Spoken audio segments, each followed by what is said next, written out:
A falta de una semana para que comience una nueva andadura olímpica, repasamos este jueves 19 de julio de 2012 la trayectoria del fútbol español en esta competición con el periodista Carlos Toro, que además nos presenta su último libro, Del choque al toque. Carlos, buenos días. Hola, buenos días. Y bienvenido a Periodista Digital. Muchas gracias.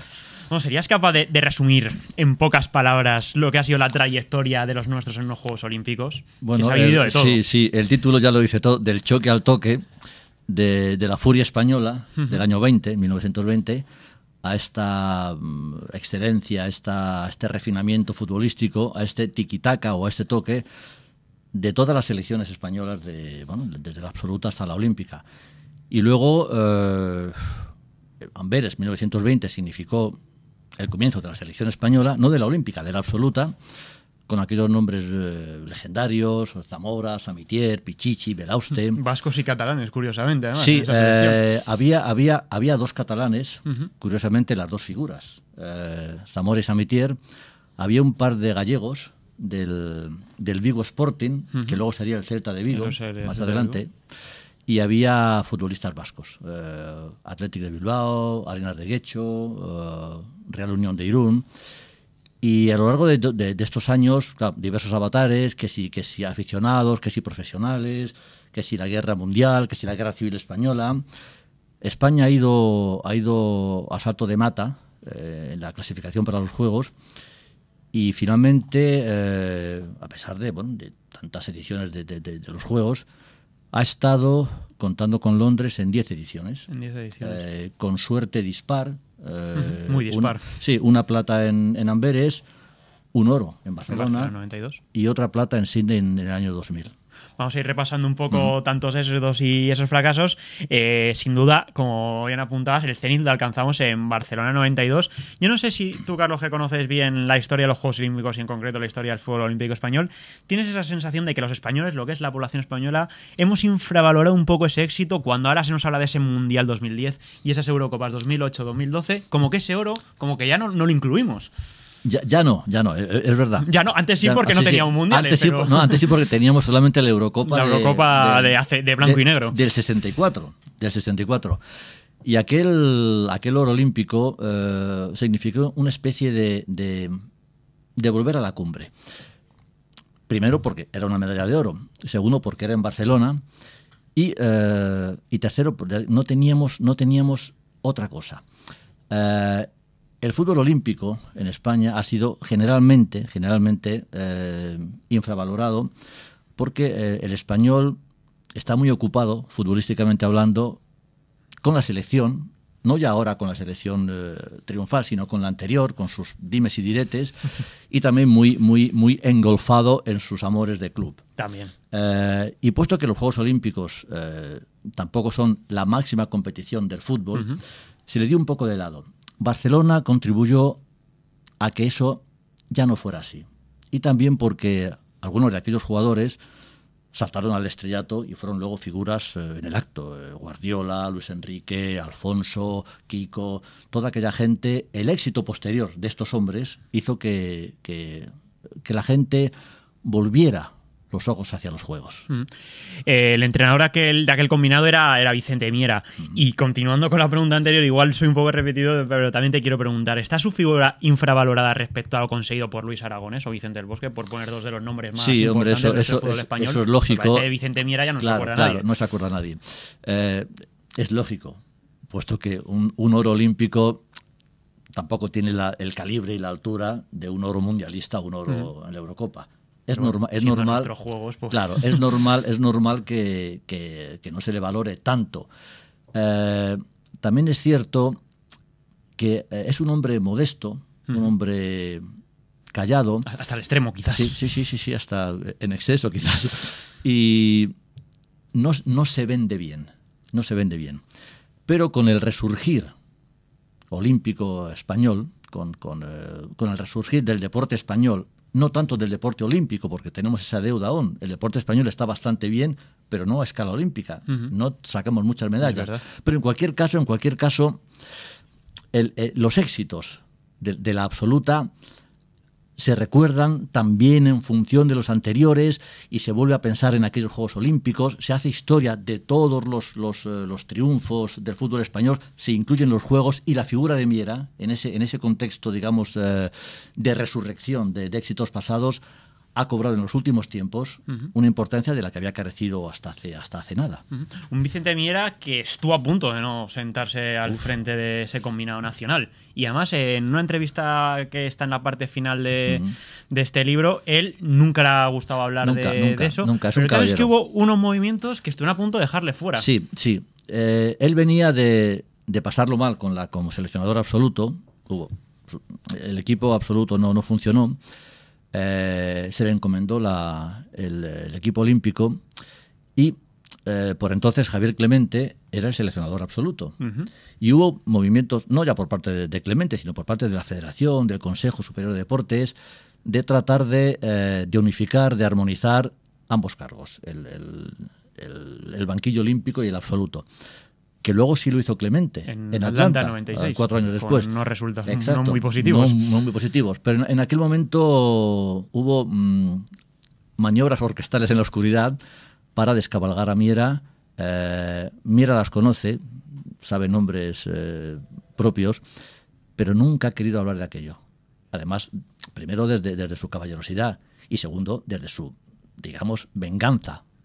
Palabra que él nunca emplearía, pero que empleo yo en su nombre, por él, la venganza de que después de todo le quisieron echar del banquillo y ganó el oro. Eso es nada más dulce que eso. Y la presencia del rey don Juan Carlos en el Camp Nou aquel día, presencia también de varias banderas españolas en las gradas. Yo no sé si tienes esa percepción de que ese día pasó no solo en la historia de nuestro país por cuestiones deportivas, sino por algo que va mucho más allá. Sin duda. Todos sabemos qué pasa en Cataluña. Hubo en aquellos momentos, en la inauguración y en aquel partido, pues aquellos famosos pancartas de Catalonia is not Spain,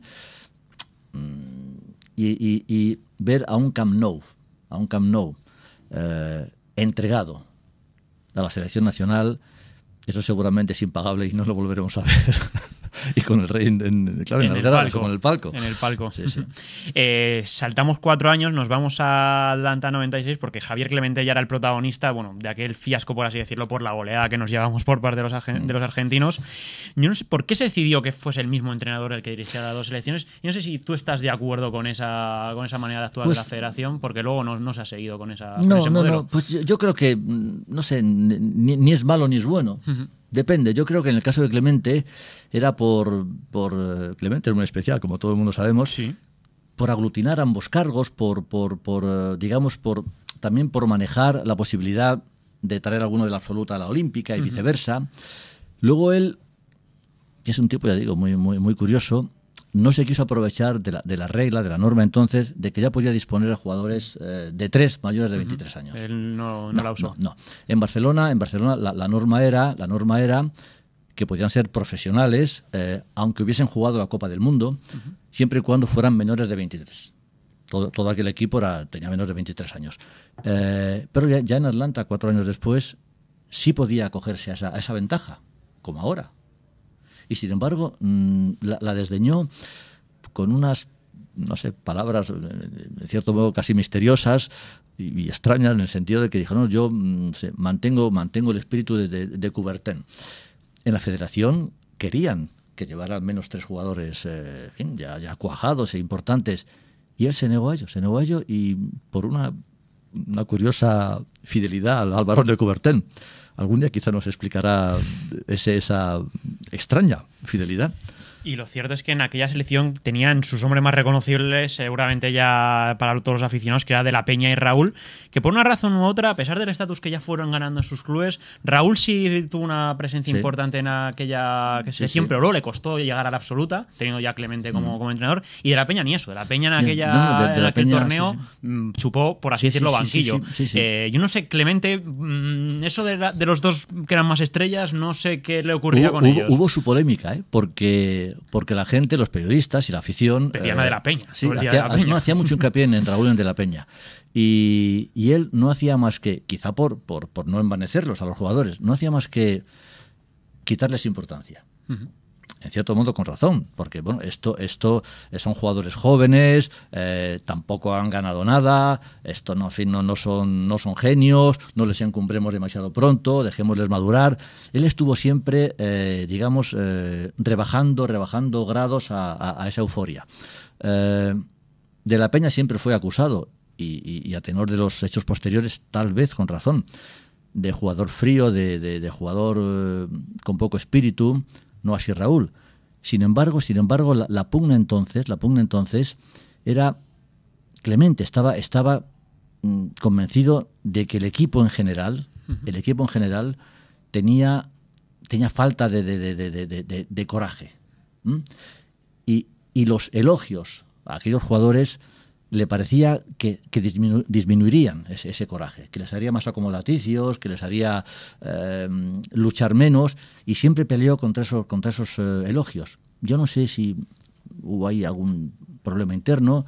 Los jugadores públicamente dijeron: no somos fríos, no nos falta coraje, no somos jugadores de cristal. Desmentían un poco al propio seleccionador. Y los juegos se caracterizaron en el equipo de fútbol por esos dimes y diretes.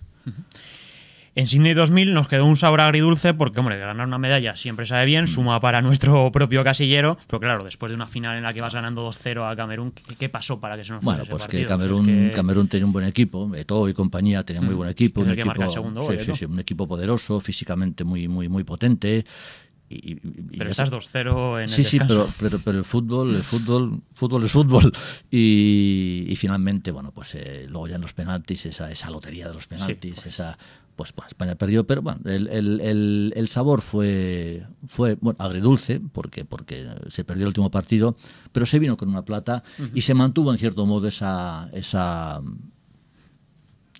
inercia de Barcelona. El caso es que se mantiene esa inercia. Lo que le sorprende a la gente, seguramente se acerca a este libro, es que luego nos quedamos sin participar en los mundiales de 2004, 2008, en los Juegos Olímpicos de 2004, 2008. Sí, curioso. Que cuando además las selecciones inferiores funcionaban. Ha ganado campeonatos. Sí, pero el fútbol tiene estas cosas. Por eso ahora, después de esas dos, no fracasos, sino ni siquiera presencias en Atenas y en Pekín, y dado que lo ganamos casi todo en fútbol, ahora hay un espíritu de revancha y una enorme ilusión, yo diría que también contenida. ¿Contenida? Hay ilusión porque, hombre, difícil será que no lo hagamos bien y que no nos traigamos algo. El oro, Brasil, Argentina... Hay equipos complicado. Tenemos buenos jugadores, ha habido algunas bajas de última hora que merman el potencial del equipo, pero yo diría que estamos tan cerca del oro como del cuarto puesto. Que a veces es la diferencia, es un detalle, una jugada, un tiro al poste, una lesión, un penalti, en fin, que sale fuera por poco, que el portero... Hay momentos, la presión es tal. Yo siempre me pongo en el lugar del jugador, de los dos, del que tiene que parar ese penalti, del que lo tiene que lanzar, y pienso, ¿qué haría yo ahí? Y seguramente desmayarme. Seguramente no llegues ni a participar desmayarme. No creo que fuese el único. El caso es que me hablabas de presión y claro, yo me gustaría preguntarte si esos recientes éxitos de la absoluta pueden ser una prisión demasiado asfixiante para chavales que son chavales de 20 años ahora, que además vamos a empalmar el triunfo de la Eurocopa de junio con esta competición. Yo no sé si esto nos puede Están muy cuajados, restar... Están muy cuajados. Están muy cuajados. Son jugadores acostumbrados en sus clubs a pelear por los títulos, a soportar mucha presión. Naturalmente, nunca estás vacunado del todo, blindado del todo contra esa presión y contra un país entero que te está pidiendo éxito. Pero España, el fútbol español, ha interiorizado una cultura de éxito. Estos chicos nacen ya con el éxito incorporado a su código genético y eso les hace especialmente fuertes. Yo confío en que la presión que a veces es buena, porque casi no tienes presión, la Sí, presión, no, la presión claro. es estimulante. Yo confío que en su caso les estimule y no les aplaste por eso, porque tienen ya una experiencia competitiva grande. ¿Y te parece, Carlos, hablando no solo de fútbol olímpico español, sino de fútbol en general, del fútbol todos sabemos que es el deporte rey, pero cuando llegan a las Olimpiadas como es un deporte... El deporte rey aquí, no en todas partes. Porque curiosamente si uno va a las estadísticas, por ejemplo, de Barcelona 92, en los primeros partidos en Mestalla, bueno, en lo que era el antiguo Luis Casanova, 7.000 espectadores, 10.000 espectadores. Porque parece que en los Juegos Olímpicos la gente está más pendiente quizás de lo que es el atletismo, ¿no? De deportes más olímpicos, por así decirlo. Incluso ahora se han vendido solo la mitad de las localidades en Londres. Pero el caso es que a las Olimpiadas han ido jugadores que aquí las podemos ver, han participado en Olimpiadas Messi, Roberto Carlos, Eto'o, Ronaldo. Claro, cuando eran jóvenes, luego muchos de ellos, como ya los juegos han cogido un empaque universal con la televisión, con ya la gente sabe lo que es, hay jugadores que quieren ir a los juegos para redondear un palmarés, que sienten que están incompletos si no van a los juegos. Y luego hay jugadores con amor a su país. El caso de Argentina es paradigmático. Argentina, campeona en Pekín, llevó a Tevez, llevó a Messi, llevó a Mascherano, llevó a Di María. Claro, quieren ser campeones olímpicos. Y ahora hay gente que quiere serlo. En Inglaterra, por ejemplo, va a ir Ryan Giggs, que tiene 38 años. Giggs quiere ser campeón olímpico o quiere vivir el ambiente olímpico. De hecho, me sorprende en el caso de Messi cuando la gente le acusa de que le falta un gran éxito con la selección, él por lo menos puede decir que ya tuvo el por lo menos, claro. Es que parece que se olvida. Siempre le dice, se espera que lo hagan en un mundial, lo que pasa es lo que haga en el Barça. Pero Messi, haga lo que haga en un mundial, como si no lo juega nunca, eso es un jugador monstruoso. Yo no he visto a nadie igual, y he visto a mucho, Y recordemos que Di Stéfano nunca jugó un mundial. Fue al Mundial de Chile, estaba lesionado y no jugó nunca debutó en un mundial.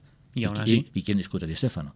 Naturalmente es un jugador como Maradona, se echa al equipo a la espalda y gana un título. O gente como Pelé, claro que sí. Pero no porque Cruyff tampoco ganó un mundial.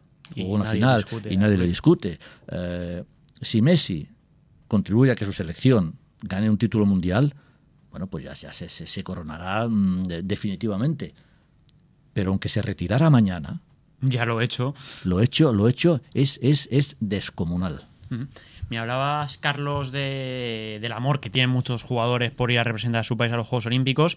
Y tenemos el caso quizás el más reciente y el que más polémica ha suscitado, el de Jordi Alba, que va a participar en los Juegos después de haber jugado la Eurocopa. Y parece que en su club, en el Barcelona, temen eso de que se salte la pretemporada por un jugador por el que han pagado 14 millones. Pero claro, el jugador RQR, convencido. Lo que pasó con Messi. El Barça no quería que fuera Messi. Mira, no lo recordábamos. Claro, intereses de club. Tal vez, si yo fuera el presidente del Barcelona o el entrenador, pues haría lo mismo. Preferirías que se quede. Claro, mejor. Perdón, es no hacer la pretemporada, es acumular una temporada larga, no tener descanso, quizás lesionarse. Yo lo entiendo, pero entiendo la postura del jugador. Me parece muy valiente que recién fichado por el Barcelona no se pliegue a los deseos del club. Y siendo titular indiscutible en la Eurocopa. Claro. Sí, porque Mata y Javi Martínez van a ir más descansados porque no fueron de la partida. Esa Eurocopa decidió definitivamente su pase al Barcelona. El Barça ya le seguía, pero eso ya fue decisivo. Un lateral para me parece muy valiente que haya optado por seguir su vocación olímpica. Me parece un gesto hermoso que yo alabo. Alabo al jugador por querer representar a su país y por querer vivir a su edad. Ya tendrá tiempo cuando tenga 32 años, se haya ganado no sé cuántas cosas. Más. Pero ahora el deporte, a pesar de esa superprofesionalización, el deporte a esa edad, que sea ilusión, caramba. Por encima del mercantilismo, que sea ilusión. Y Carlos Toro, un periodista que ha ido tantas y tantas citas olímpicas, ¿qué recuerdo tiene? Si le preguntamos. Y no tiene por qué ser bueno, o también puede ser malo. No. Yo tengo recuerdos de todo tipo. Mi recuerdo olímpico más impactante, y que lo he dicho muchas veces, lo he escrito, y cuando me pregunten, cuando tenga 90 años, si alguien me pregunta lo mismo, lo diré, fue la final de 100 metros en los Juegos de Seúl, en el 88, con Ben Johnson y Carl Lewis. En el apogeo de su fama, de su rivalidad, no solo deportiva, sino humana, en aquella carrera prodigiosa en la que Ben Johnson bate el récord del mundo, hace 9.79 y pocas horas después era desposeído por el dopaje.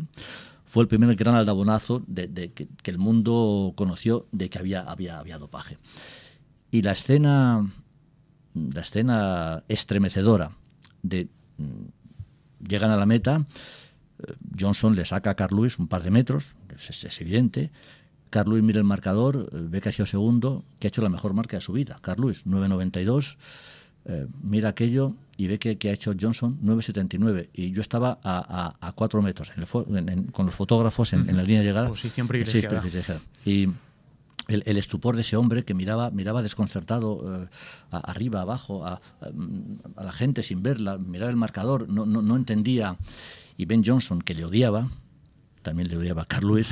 Johnson viene impertérrito, venía de regreso, de pasar la línea de llegada, viene sin mirarle.